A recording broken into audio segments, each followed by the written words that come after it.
We don't know where this conflict is going that broke out in Israel some weeks ago. I mean, a ceasefire may be declared any day, or a worst-case scenario could unfold. We've got ISIS in Gaza. Perhaps they're going to unleash chemical weapons. We know why the Bible tells us to pray for the peace of Jerusalem, and the unending Gaza conflict might not have ever happened had America not pressured Israel to give up that territory a decade ago. And when Israel gives up land for peace, she gets only pieces. So, in this case, she's getting pieces of rockets, and her Iron Dome system knocked them out of the sky consistently over the last many weeks. But the Israeli left, just like the progressives everywhere, believes that if you treat the enemy well, if you cave to their demands, they will like you. Now, like all progressives, they refuse to see evil, the evil nature in man, and they feel that man is inherently good. And Israel has a progressive left, just like all nations, although Benjamin Netanyahu is not one of them. He still has to work with them, however, and sometimes he even has to cave to them. I want to play a couple of sound bites here of Netanyahu, and I think this reveals the real character of this man, and I think he's appointed by God for such a time as this to handle the unending crises in Israel in these terribly troubling times. You know, here's the difference between us. We're using missile defense to protect our civilians, and they're using their civilians to protect their missiles. That's basically the difference. They're embedding these rockets that they're firing wholesale into our cities, terrorist rocketing, trying to kill as many as they can. They're not succeeding because of two reasons. One is because we've developed this incredible missile defense system, which I think is a historic development in the history of defensive warfare, with U.S. help, and I want to thank the American people, President Obama, the U.S. Congress for helping us fund this amazing development. But the other reason we're succeeding, you have to understand, some of the rockets do pierce through this shield. And the reason we're succeeding is also because we're targeting the rocketeers. The rocketeers are firing from homes. These homes are actually command posts of the Hamas and Islamic Jihad army. So that's where they have their secure communications, weapon caches, rockets, hidden map rooms, and so on. These are their command posts. Obviously, we're not going to give them immunity, and so we have to attack them, and we're trying to minimize, as we can, civilian casualties. And in this clip I'm going to play now, he's talking to Bob Schieffer, talking about 60 to 80% of the population of Israel under the threat of missile attack at any time, no matter what the skirmish is. This one, the next one, 80% of the population vulnerable. And we begin this morning with Israeli Prime Minister Benjamin Netanyahu. Prime Minister, thank you so much for joining us. I understand as we begin this interview, Tel Aviv is again under an alert that the sirens have just gone off. Well, the sirens went off because Hamas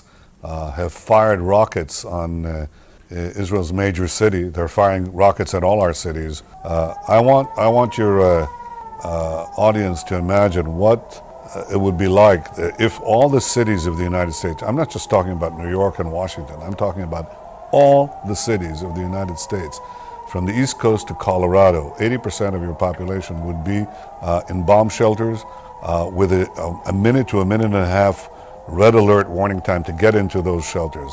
That's what we're experiencing right now as we speak. So this is an unconscionable terrorist attack on civilian populations, and of course we have to act to defend ourselves. Well, let me explain something, because for decades the Palestinians have mastered the art of persuading everyone that because they die in great numbers and have inferior arms, they are more deserving of sympathy and support in their conflict with Israel, whatever the conflict is. Past, present, future conflicts. But here's why they're wrong. Because Gaza-based terrorism is inflicting collective punishment on about 8 million Israelis living under constant threat of attack, as you just heard Netanyahu reference. How much could you focus on anything if blaring sirens regularly compelled you to seek shelter in under a minute? How much sleep would you get? Drivers must get out of their cars, lie on the pavement face down with their hands over their heads, wait 10 minutes until the danger has passed. Many elderly or disabled must descend flights of stairs into shelters and scramble to safety. Again, sometimes in less than a minute, sometimes in less than 20 seconds. How long would the U.S. expect its citizens to live like that before, well, deploying overwhelming firepower to eradicate the threat? Now, former President Jimmy Carter, who many evangelicals voted for years ago because he told them he was one of them, has been Israel's most bitter presidential partner, second only to Barack Obama. And once out of office, Carter began a propaganda campaign on behalf of the Arab world and against Israel that is nothing short of shameful. I want you to listen to this little 1-minute segment here. The persecution of the Palestinians now under the occupying territories is under the occupation forces is one of the worst examples of human rights deprivation that I know. And I think even worse, though, than a place like Rwanda? Yes, I think, yes. You mean now? Yes. Yeah, you're saying the impression now of the Israelis, of the Palestinians by the Israelis is worse than a situation in Africa like the oppression of Rwandans and the Civil War? I'm not going back into ancient history about Rwanda, but right now, the persecution of the Palestinians is one of the worst examples of human rights abuse I know, because the Palestinians... When you're talking about right now, you're not talking about, say, I'm not talking about ancient history, no. Well, Rwanda wasn't ancient history, it was just a few years ago. You can talk about Rwanda if you want to. I want to talk about Palestine.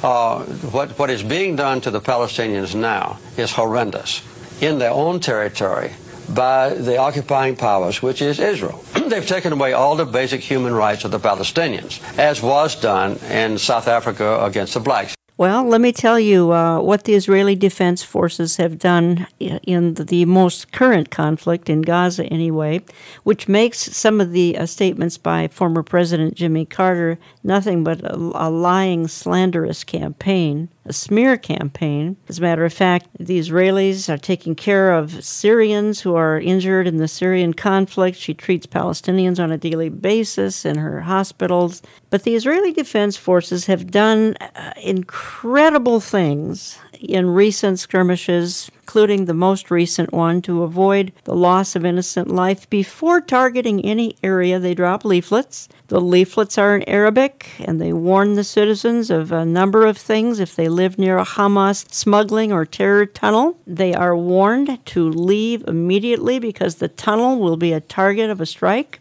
If they live with or next to a known Hamas operative, they are warned to leave immediately because the house of that operative will be a target. If they live next to a missile launching site or rocket storage facility, which many do because Hamas hides its rockets and operatives among its civilian population, which is, by the way, recognized as a war crime under international law, they are warned to leave immediately because that will be the target of an Israeli airstrike.